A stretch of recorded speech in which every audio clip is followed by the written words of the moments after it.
ఆదుల ప్రాజెక్టును పూర్తి చేయడంపై తెలంగాణ సర్కార్ ఫోకస్ పెట్టింది. 2025 నాటికి పూర్తి చేసి 7 జిల్లాల్లో తాగునీరు అందించి సస్యశ్యామలం చేయాలని టార్గెట్ గా పెట్టుకుంది. అందులో భాగంగా ప్రాజెక్టు పనులను ఇవాళ 4 మంత్రుల బృందం పరిశీలించబోతుంది. దేవాదుల ప్రాజెక్టు పంపింగ్ స్టేషన్ వద్దే ప్రాజెక్టుపై పూర్తి స్థాయిలో మంత్రి ఉత్తమ్ కుమార్ రెడ్డి సమీక్ష చేయబోతున్నారు. తక్కువ ఖర్చుతో ఎక్కువ ఆయకట్టుకు నీరందించాలన్నదే రాష్ట్ర ప్రభుత్వ సంకల్పం.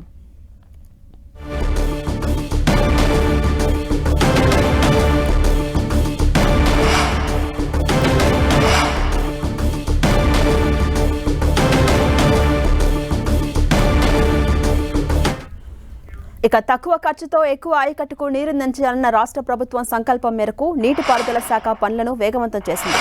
మొత్తం 3 దశల్లో నిర్మాణం పూర్తి చేయాలన్న ప్రణాళికతో మొదలుపెట్టిన దేవాదుల ప్రాజెక్టు పనులు ఇప్పటికీ భూసేకరణతో సహా 91% పూర్తయ్యాయి.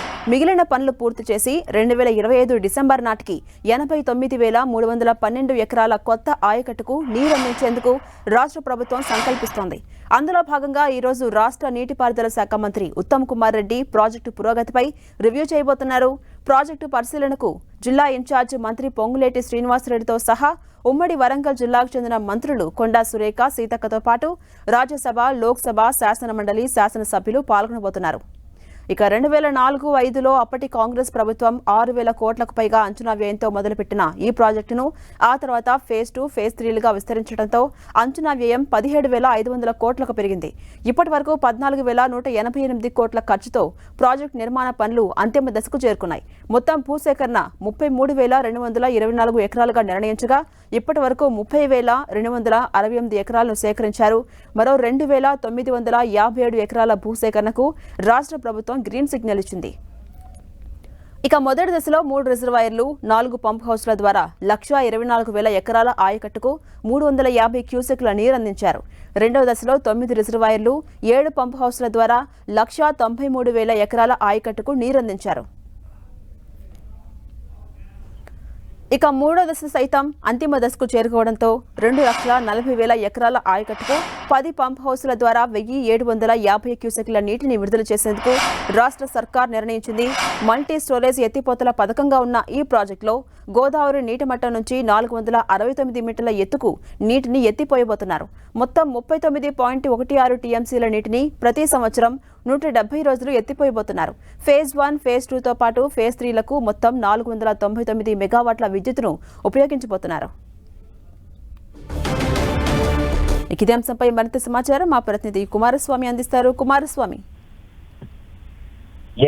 దేవాదులకు పర్యటనకు సంబంధించి మొత్తం 4 మంత్రులకు సంబంధించినటువంటి పర్యటనకు సంబంధించినటువంటి షెడ్యూల్ ఖరారు అయితే ఇప్పటి వరకు ఉత్తమ్ కుమార్ రెడ్డి, పొంగులేటి శ్రీనివాసరెడ్డి, సీతక్కకు సంబంధించినటువంటి పర్యటన ఖరారైంది, ఫైనల్ అయింది. దాని నేపథ్యంలో మరికొద్ది సేపట్లోనే ఎక్కడైతే సమ్మక్క సారలమ్మకు సంబంధించినటువంటి బ్యారేజ్ ఉందో ఆ బ్యారేజ్ కి సంబంధించి మరికొద్ది సేపట్లోనే మంత్రులు చాపర్ ద్వారా చేరుకుంటారు. దీనికి సంబంధించి ఇప్పటికే జిల్లా కలెక్టర్, ఎస్పీ సహా మిగతా అక్కడ ఉన్నటువంటి ఆ జిల్లాకు సంబంధించినటువంటి మంత్రి సీతక్క ఇప్పటికే ఏర్పాట్లు పూర్తి చేశారు. పూర్తిగా దేవాదులకు సంబంధించినటువంటి 3 ఫేజెస్ లోపల మొత్తం ఉమ్మడి 3 జిల్లాలు, ఉమ్మడి నల్గొండ, అదేవిధంగా ఉమ్మడి కరీంనగర్, ఉమ్మడి వరంగల్ జిల్లాలకు సంబంధించినటువంటి ప్రాంతాల లోపల బీడు భూములను సస్యశ్యామలం చేయడంలో భాగంగా ఈ ప్రాజెక్టులు చేపట్టారు. మొదట తెలుగుదేశం పార్టీకి సంబంధించినటువంటి హయాంలో ఉమ్మడి ఆంధ్రప్రదేశ్ లో చేపట్టినటువంటి ప్రాజెక్టు ఇప్పటి వరకు అంటే తెలంగాణ రాష్ట్రం వచ్చిన తర్వాత 2వ దశ పూర్తయింది. 3వ దశ కూడా